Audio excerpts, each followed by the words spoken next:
Conspiracy theorists worldwide speculate on the many presumed secrets of the National Aeronautics and Space Administration, or NASA.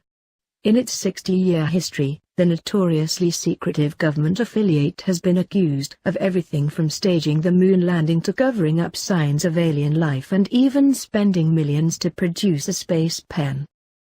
NASA may have endless teams of experts and a PR department at the ready to debunk those myths, but through the years, a few dirty little secrets have come to light. While some appear irrefutable and others still boast some camps of speculation, the secrets confirm that those working at the space agency are, in fact, only human after all. They know nothing about women. NASA's still predominantly a boys' club, but the involvement of women in the space program has improved steadily over time. The agency sponsors outreach programs targeted at women and girls, and in 2016, NASA's incoming class was 50% female, a landmark for the program. A 2016 Academy Award-nominated movie, Hidden Figures, even popularized the story of 3 real-life African-American women who were part of NASA's team of human computers during the first missions. Considering that fields like engineering and physics are still overwhelmingly male-dominated, there is evidence that women are still a mystery to many at NASA. No evidence is stronger than when a group of engineers had to pack for Sally Ride, the first female astronaut. Reportedly, the engineers asked Ride if 100 tampons were enough for her 7-day trip to space. As an extra thoughtful gesture, they also packed the tampons with their strings connected so that they wouldn't float away. These days, those engineers needn't worry.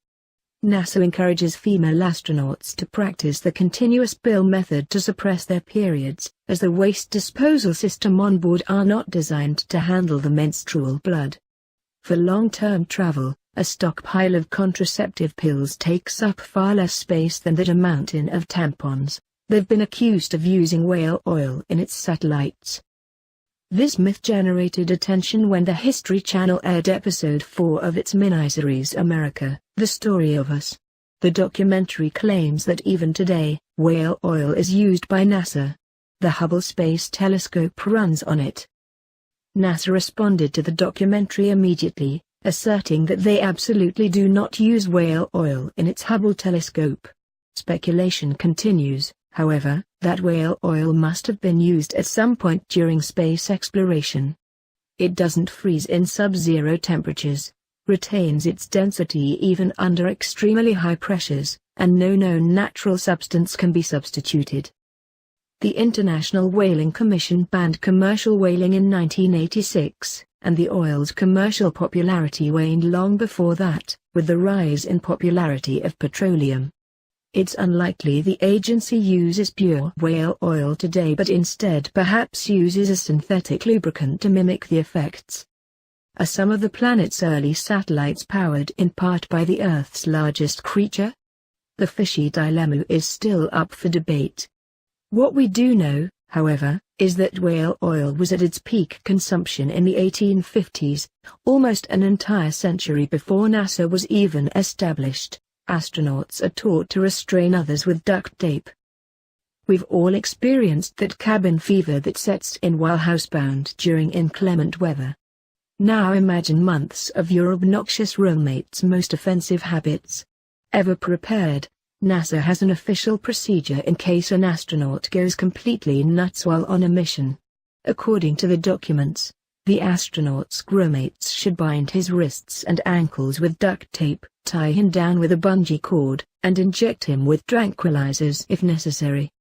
The document is part of a space station checklist with instructions for every possible medical emergency. That advice, however, is as far as the instructions go. Any incident would be handled on a case-by-case basis. There is no official protocol in the event of death, however. Prior to launch, members of a mission will participate in a death sim workshopping the scenario. Their astronauts drink their own urine. Scientists developed a way for astronauts to recycle and condensate the crew's collective breath and sweat, shower runoff, and urine from animals, turning all those into drinking water. The system recycles about 6,000 liters of water for the station each year and produces more than the ionized silver-based system of the Russians. The Russian cosmonauts apparently refuse to drink the reclaimed urine water. The astronauts aren't bothered by their counterparts' judgment. Reportedly, they simply use the Russian urine, too. The astronauts also have special training in how to poop properly in zero gravity. Because of the weightlessness experienced, toilets on the space station require fans to create suction, allegedly a huge improvement from the method of the early shuttle days, using adhesives to fix collection bags to their behinds. But some do go on to succeed. It's not all gloom and doom after you've seen the stars, however. John Glenn went on to become a state senator in Ohio for a quarter of a century and even ran for president in 1984. Story Musgrave has worked as a concept artist for Disney's Imagineering team and owns a sculpture company in California, and Scott Parazinski summited Mount Everest. The inventor of the Super Soaker squirt gun was also NASA scientist who also helped develop the stealth bomber. Their former astronauts don't always have a happy return. The NASA astronaut program is notoriously difficult. Following decades of preparation academically and professionally, candidates are required to have specific predisposed physical traits as well. That's not to mention the insane job competition. There have been a total of 257 astronauts since the program's inception, and provided you meet the criteria, your chance of being selected is still only 0.8%. This is all even before committing to undertake one of the most grueling jobs in the world. Adjustment post-mission has not been easy for all. Following the return of Apollo 11, Buzz Aldrin had a difficult return to everyday life. He left NASA, got divorced, remarried, divorced again, suffered depression and alcoholism, had a failed stint with the Air Force, and wound up as a Cadillac salesman, and not even a very good one. He lasted 6 months as a salesman without a single car sold. Fortunately, today, Aldrin is sober, once again married, and living a happier life. Other astronauts met similar fates. Lisa Novak was charged with attempted murder for attacking a romantic rival following her return to civilian life, and Jim Irwin devoted his life to finding Noah's Ark following his return from the heavens. One engineer even wrote multiple books published between 1988 and 1996 predicting the rapture. They denied insurance to the Apollo astronauts. Considering how astronauts are experts in engineering, biology, mathematics, physical science, mechanics, piloting, and really whatever else may be pertinent to a mission, it's unsurprising that they understand a little thing called supply and demand. In the months leading up to the legendary Apollo 11 launch, Neil Armstrong and his crew signed hundreds of autographs, but most notably were the covers, or envelopes signed and postmarked on important dates. When NASA fell short on the astronauts' life insurance policy, the men sent signed covers to their friends and families, so they could sell them in the event of disaster. Their actions were warranted as well. Reports say that NASA already had a plan in place to sever communication with the Apollo 11 if the astronauts became stranded on the moon. Nixon even had a pre-written speech. Even as recent as 2003, NASA had no special insurance for its astronauts. When the Challenger mission exploded mid-flight, the families of the deceased received the standard federal life insurance payout but nothing more. The good news is that with space tourism consistently teased on the horizon, some private companies are ready to cover your own anti-gravity adventure. Their intern stole moon rocks and a meteorite from Mars and had sex on them. In 2002, a NASA intern named Thod Roberts was just another boy trying to impress his girlfriend. The duo and a third accomplice broke into Johnson Space Center and made off with more than 600 pounds of moon rocks. Roberts and his associates tried to sell the rocks on the black market, where they were valued at $21 million, but not before the couple sprinkled the rocks across a bed and had sex on top of them. The 3 interns were ultimately caught and pleaded guilty, and Roberts was sentenced to 8 years in prison.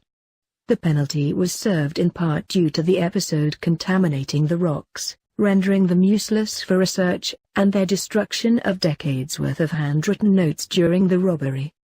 On the bright side, while incarcerated, Roberts created a theory that could unite Einstein's relativity and quantum mechanics. They secretly harbored former Nazi scientists after World War II. Anyone who has taken a history class can attest that international behavior after World War II was a bit murky. Amid this chaos, the CIA was hard at work on Operation Paperclip, a covert project to populate the U.S. space, military, and technology programs with Nazi scientists. The official objective of the operation was to prevent Nazi scientists from being taken by the Soviet Union.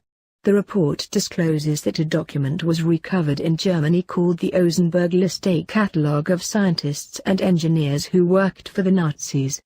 The US subsequently brought over 1,600 of those German scientists and their families to work for America, developing everything from supersonic rockets to nerve gas and guided missiles. When the details of the operation were made public, the reaction was split. Some suggested how the world could be a very different place if the Nazi technology fell into the hands of the Soviet Union, and we cannot overlook the scientists' breakthroughs and contributions. However, many others noted the hypocrisy between the covert Operation Paperclip and the very public Nazi trials occurring in Germany, and that the scientists escaped their war crimes without reprimand or responsibility. They accidentally recorded over the original tapes of the Apollo 11 moon landing. Conspiracy theorists have accused NASA of staging the moon landing since the day the footage aired on live TV. So in 2006, when NASA admitted that no one could find the original video recordings of the 1969 landing, suspicions that it was all just one big hoax wildly reignited. One Russian official even weighed in, calling for an investigation. The agency's story remains firm, however. According to Reuters, in 2004, an archive in Sydney confirmed to NASA that it had located the missing videos. This proved false but set in motion a global search for the missing footage. With its recovery, NASA hoped to produce sharper images of the landing than those broadcast, which were produced by a TV camera pointed at a monitor. Today, most experts at NASA believe the tapes are long gone. The culprit? Budget cuts. It was standard procedure through the 60s and 70s to reuse the tape reels after a certain number of years in storage. The originals were likely part of a batch of up to 200,000 tapes that were magnetically erased. What has been saved over the years? In 1972, astronaut John Young developed a major case of gas while standing on the moon. He had accidentally left his microphone on, and NASA recorded his discussion on what all the fruit was doing to his intestines. This same astronaut was also recorded while eating a corned beef sandwich he had smuggled aboard a separate mission, which, when shared with his co-pilot, began to crumble and fly around everywhere, threatening to get behind the electrical panels and short-circuit wiring. Yeah.